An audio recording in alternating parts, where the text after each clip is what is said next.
Selamat malam. Ketemu lagi di Bamset Channel. Malam ini kita bahas soal pahlawan dalam rangka memperingati Hari Pahlawan ya. Jadi menurut saya pahlawan itu perlu direvitalisasi definisinya agar supaya kita bisa lebih memaknai ya arti pahlawan yang nyambung dalam kehidupan nyata sehari-hari ya.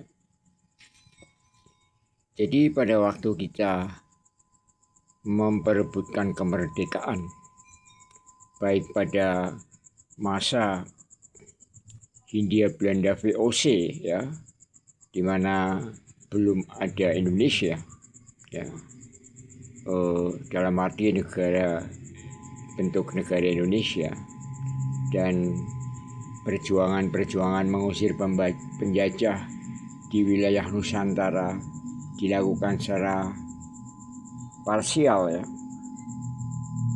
seperti misalkan perang Diponegoro, perang Cut Nyak ya, itu mereka adalah juga merupakan pahlawan yang berjasa untuk mengusir penjajah dari bumi Nusantara, walaupun belum berhasil waktu itu ya. Kemudian dengan adanya Sumpah Pemuda, kita mulai mengadakan suatu perlawanan untuk mengusir penjajah secara politis dan militer dengan dukungan persatuan ya. Artinya kalau dulu misalkan perlawanannya parsial, maka mudah dipatahkan oleh Belanda dengan politik divide et impera.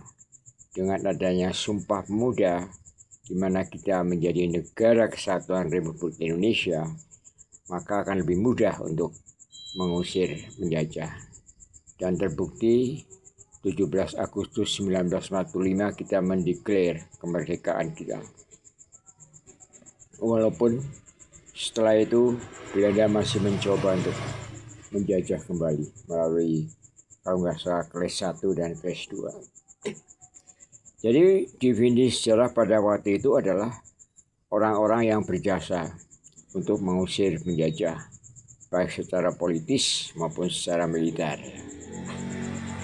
Nah, sekarang Indonesia sudah merdeka, sehingga definisi pahlawan sebagaimana didefinisikan pada saat mengusir penjajah menjadi tidak relevan, karena itu perlu direvitalisasi.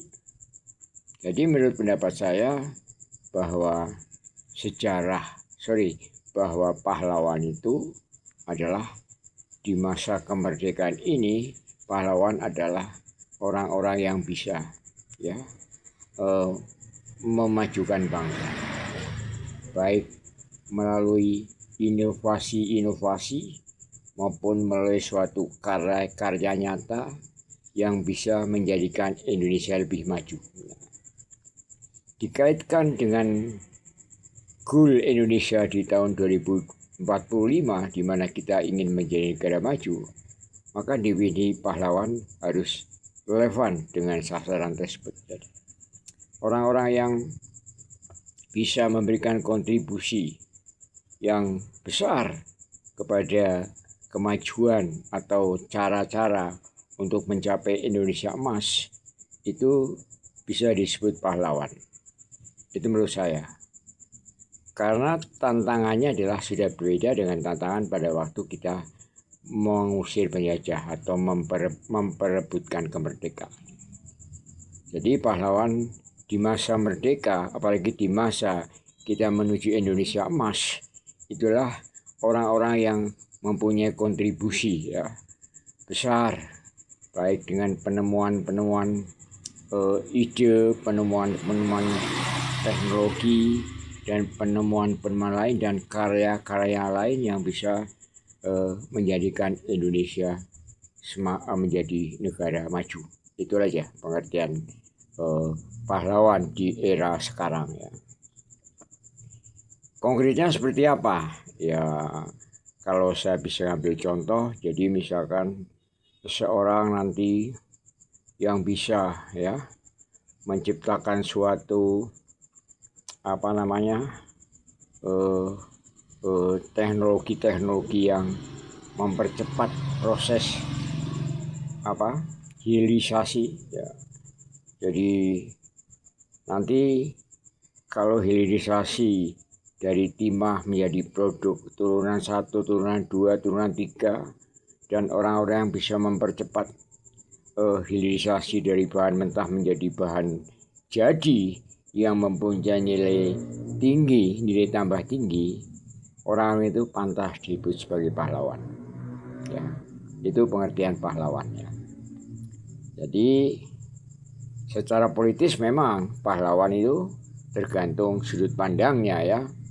Jadi kalau misalnya orang yang satu paham ya kan, itu bisa menilai itu sebagai pahlawan ya. Contoh gampangnya begini. Jadi kalau misalkan orang-orang Belanda, tentara Belanda yang tewas di sini, yang sekarang banyak dimakamkan di Indonesia ya, misalnya di Jakarta, di Mentenpuro misalkan, itu bagi Belanda pahlawan, tapi bagi kita itu musuh ya, kira-kira gitu. Yaitu sekedar bahasan mengenai perlunya revitalisasi definisi pahlawan agar pahlawan itu dimaknai bisa lebih bermanfaat bagi kemajuan bangsa. Itu dulu pembahasan soal pahlawan. Ketemu lagi di Bamses Channel dalam episode berikutnya dengan topik bahasan yang berbeda. Selamat malam.